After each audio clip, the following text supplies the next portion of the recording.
Hey folks, welcome to Round 5, or at least what I'm calling Round 5 of the Valkyrie Trials event at HalCon 2025.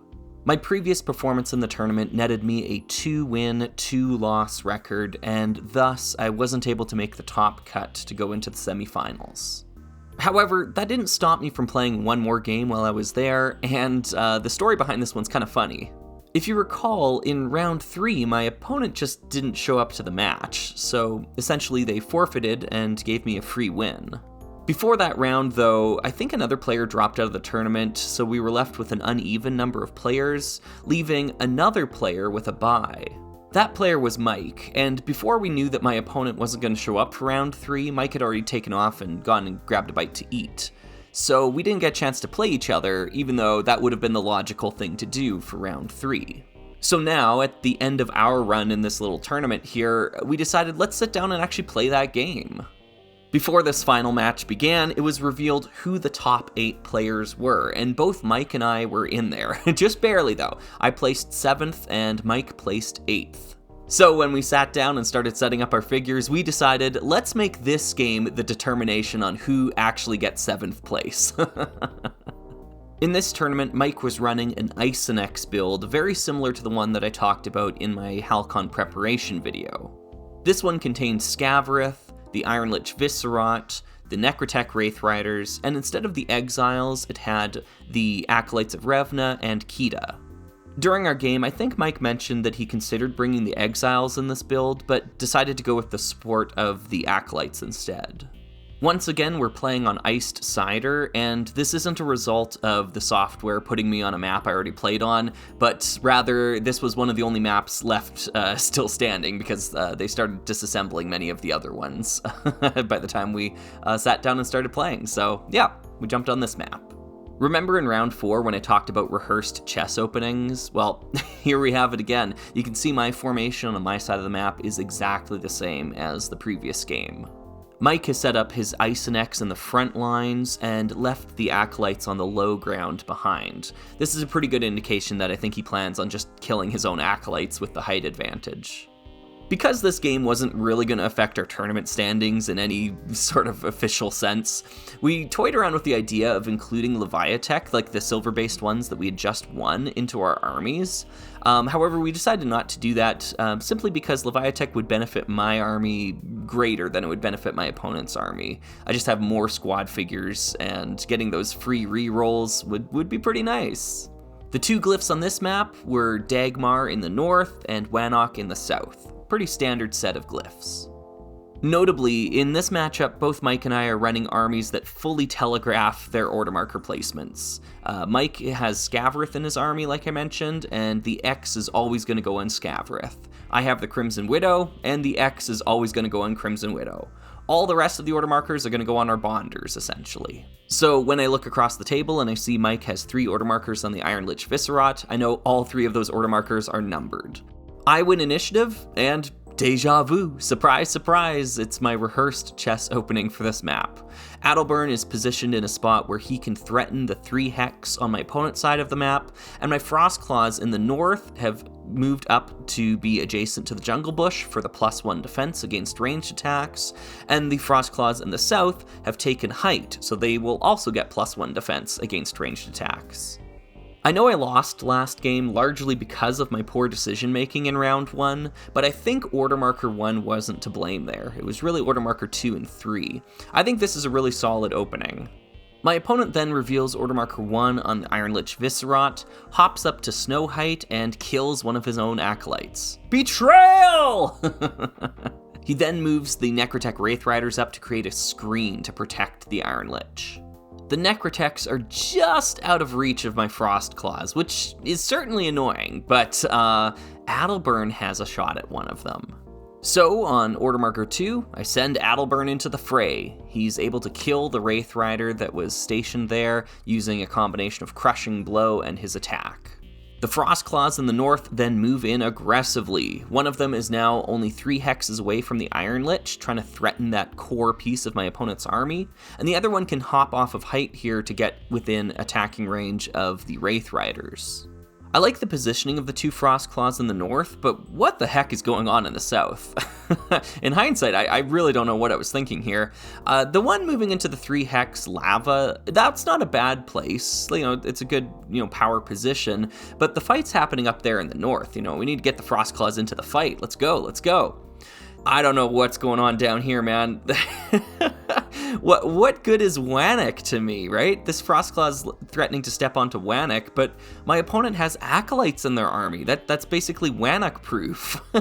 If I kill an Acolyte with Wannock, they can just revive it immediately, and it can actually help develop the Acolytes out of my opponent's start zone. So why would I want to do that? That seems like a really bad idea. I don't know what I was thinking here. Speaking of bad ideas, can you spot the major blunder I made on this turn? If you said, leaving a heighted attack open for Scavrith to run in using a surge marker to attack down on my Adelburn, then you'd be correct. I'm going to show you the picture that I took at the resolution of my opponent's next turn, but I promise I don't think you're ready to see it. My opponent reveals, yes, he killed him! Yes! Adelburn is gone! On my opponent's order marker 2, he used the Iron Lich to take a shot at Adelburn to soften him up, doing 2 wounds of damage. Then used the Surge marker on Scavrith, bonding with Scavrith this time. Scavrith jumped up onto the 3-hex height and rolled 7 skulls. And this completely obliterated Adelburn, just dead. Boom, just like that. Then he used the X order marker on Scavrith to do the extra turn and moved Scavrith up onto the lava height to engage one of my Frost Claws, which the Frost Claw defended like a champ against this attack. But holy Toledo! Yeah, what a turnaround. Huge misplay on my part, and I think I was just kind of lulled into a false sense of security. Mike is a really disarming guy. We really matched each other's energy as we were playing, just as players, I mean. We were just kind of laughing and talking and, being very jovial with each other the whole time. No matter if good things were happening on the board or terrible things were happening, the whole game, we were just smiles and laughs. It was a great time. But holy cat's meow, Mike set up a really good trap, and I fell for it. Hook, line, and sinker. That one Wraith Rider being positioned just a little bit forward to see if I'd run my Adelburn in, perfectly set bait, and yeah, you got your mark on that one, that's for sure. So 150 points of my army just vanished into thin air. Poof, it's gone. But I still have 4 full health Frostclaw Paladins, and they're Frostclaws that are boosted by +1 attack from the Crimson Widow, so I don't think I'm out of this game quite yet. While it would have been nice to be able to rely on Adelburn's strong attack power to get through some of the Ice and X thick armor, I will have to do that with the Frostclaws instead. Just as a quick note, I think Mike bumped this Acolyte off the map when he was moving Scavrith around. This Acolyte isn't dead, and we'll see it return onto the field in a couple of photos. So on my order marker 3, I now move in with the Frostclaw Paladins. In the north, I execute that plan that I talked about earlier, where one is going to use its 3 movement to engage the Iron Lich Viscerot and use its full attack power against it. In this attack, I'm able to do 2 wounds to the Iron Lich. The second Frostclaw moves adjacent to the other one and takes out the Wraith Rider that was helping to screen for the Iron Lich. The Frostclaw engaged with Scavrith attacks and deals 1 wound. And instead of helping his buddy out, the final Frostclaw goes and jumps on the Glyph of Wannock. I don't even know anymore. I don't even know. Mike has the last order marker of the round, so he uses the Iron Lich to attack the Frostclaw he's engaged with, but my Frostclaw blocks the attack. And then he uses Scavrith to attack the Frostclaw that he's engaged with, but my Frostclaw only takes 1 wound from the engagement, so they're still tangled together. However, it is the end of the round, so they both have to roll for lava damage, but the lava roll misses for both of them. Hilariously, as punishment for being stupid enough to try to use the Glyph of Wannock against a player running the Revenant Acolytes, I roll a 1 on my Wannock roll, meaning that I have to place a wound on my army instead of my opponent's. So I opt to put a wound on the Crimson Widow sitting in the start zone, who is placed on Wellspring Water for exactly this purpose, but she misses her Wellspring Water heal roll, of course. At the start of round 2, my opponent can place a Revenant Acolyte that has previously been destroyed on any space next to a Revenant hero they control. So they decide to plug the gap, quite wisely so, in front of the Iron Lich Viscerot with a Revenant Acolyte. Obviously, that was a crazy round 1, and losing Adelburn is a huge blow against my army, but I still have 4 Frostclaw Paladins, so honestly, I think the strategy is still just put all my order markers on the Frostclaws and try to get as much value out of them before relying on the Exiles to clean up. My opponent's order markers are the same as well, and they win initiative this round, getting the initiative flip. My opponent reveals order marker 1 on the Iron Lich, and kind of demonstrates why I don't really enjoy playing the Isonex all that much. The Iron Lich himself has a lot of great abilities, but his attack power is it's so weak. Just really feels like he's got a pea shooter attached to him there. Even with the Revenant Acolyte reroll, he's only able to wound the Frostclaw he's engaged with. That's it. The Iron Lich really relies on the support pieces of the army, and Scavareth is an amazing support piece. So Scavareth is then activated and kills the Frostclaw he was engaged with. Then my opponent chooses to use the Surge marker and the X order marker on Scavareth to take the extra turn, rushes Scavareth down to pick up the other treasure glyph, and kills the Frostclaw that was standing there. So, because of the initiative switch, I'm down 2 Frostclaws. Yikes. I reveal order marker 1 on the Frostclaw Paladins, and I use the one engaged to the Iron Lich to attack it, but it is blocked. The other Frostclaw almost looks like it disappears off the map, but it's actually hiding here behind this tree. I guess he finally got the memo and realized, oh yeah, standing on the Glyph of Wannock isn't going to win me this fight, so I need to actually get into the battle and try to do something. All around, a pretty lackluster showing for the Frostclaws this turn, and unfortunately it's about to be their last. On my opponent's next order marker, the Iron Lich Viscerot is finally able to deal with that pesky Frostclaw that's been punching at its shins this whole time. They then bond with Scavareth that goes and takes out the last Frostclaw Paladin, killing both and all of my order markers. That's the end of the round for me, so my opponent decides to take the Iron Lich and move up onto that 3 hex height on their side of the map. They kill their own Acolyte with a shot, and then at the end of the round it revives right next to them. The Necrotech Wraith Rider then goes and grabs the Glyph of Dagmar, giving my opponent the initiative glyph for next round. I'm not entirely sure if my opponent really honestly wants to win initiative next round. I think it might be smarter to wait for me to come to them, to come out of the start zone. They have such a good position on this 3 hex height with the Iron Lich. I feel like you want to wait for me to come into that, but I suppose winning initiative would allow the Wraith Rider to come in and kill an Exile with order marker 1 next round. Regardless, going into round 3, all of my order markers except the X are on the Exiles, because I need to pull a rabbit out of a hat to turn this one around. My opponent has the same order marker setup, with 3 on the Iron Lich and the X on Scavareth. Despite my opponent taking Dagmar, and despite it perhaps being a mistake to do so, I am still able to win initiative, and I move the Exiles forward and take cover around the jungle tree. Because the Exiles have the stealthy ability, which allows them to survive attacks from non-adjacent enemies that they otherwise would have died from, I'm really not that afraid of the Iron Lich itself. I am, however, pretty worried about that Wraith Rider coming in, because Chain Grab can grab my figures, move them around, and those melee attacks will just chew through the piddly 2 defense I have. So I decide now is my chance to use the Black Powder Shot to take out the Wraith Rider before it can activate.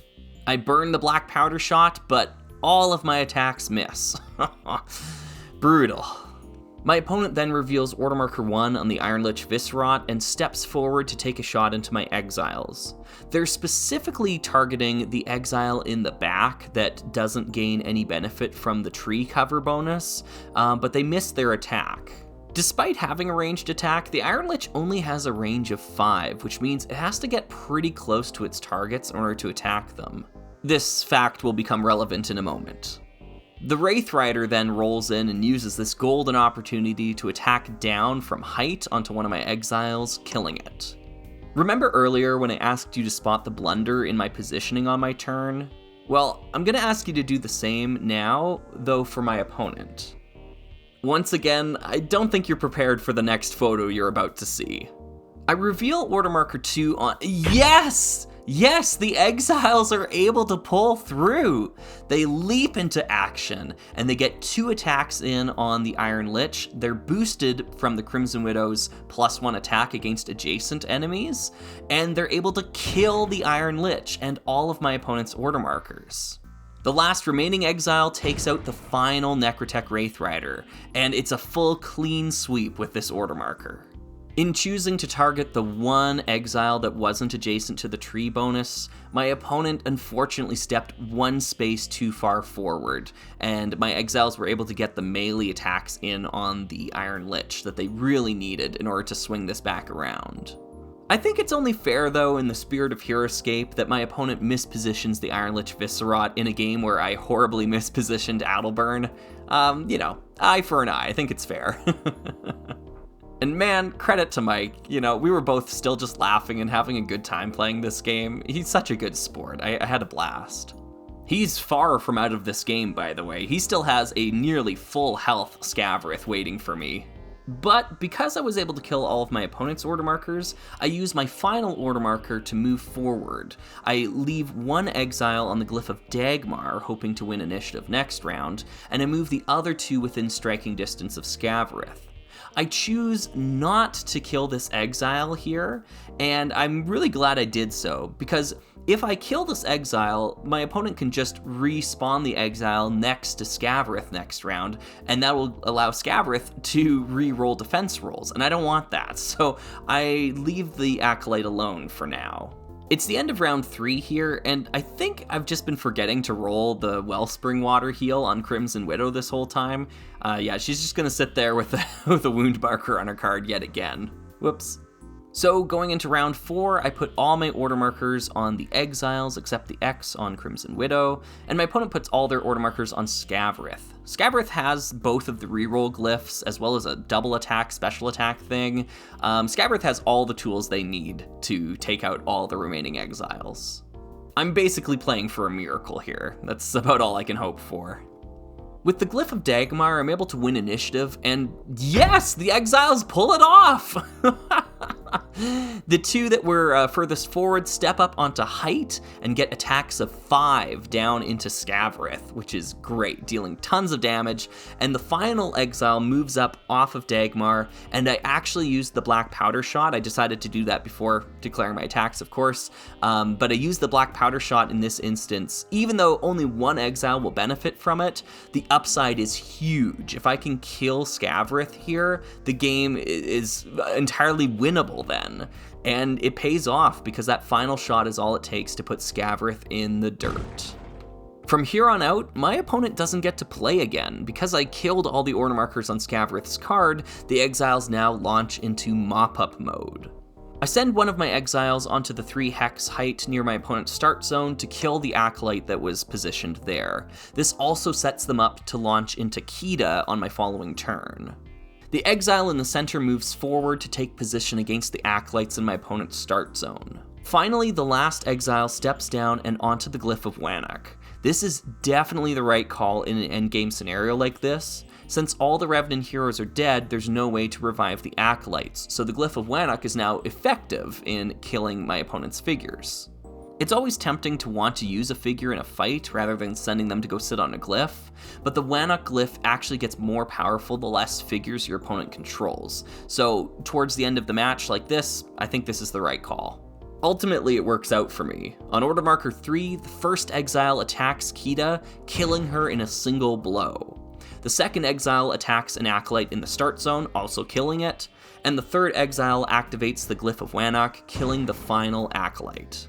I end the game victorious and secure my 7th place finish in the tournament. Where do I even start when talking about this game? You saw it. It was kind of nuts, right? Swinging back and forth between victory and defeat. Definitely some misplays in positioning on my part and on my opponent's part, to be honest, which allowed me to pull that rabbit out of the hat, as I said. The Exiles really overperformed. Their attack rolls were splendid, and even if in that round where I attacked Scavarith with the Exiles, if I wasn't able to kill him, I think my opponent has enough at that point then to kind of come back. If Scavarith is able to kill 1 or 2 Exiles, I don't think Crimson Widow is really going to hold up against what remained of my opponent's army. So this one was a razor-thin victory for me, and it wasn't because I played it especially well. I just got lucky. It was kind of a luck-based thing towards the end. I'm fully willing to admit it. Still, among all the bad decisions I made, I still think I made some good ones as well, too. In particular, the moments when I used Black Powder Shot in this game, I think were the correct choices. There were ones where I understood the risk of what was at stake. And even though the first Black Powder Shot into the Wraith Rider was unsuccessful, I still think that was the right call. And the second Black Powder Shot, even though it was only used by 1 figure, was definitely the right call because I understood that killing Scavarith now could win the game for me.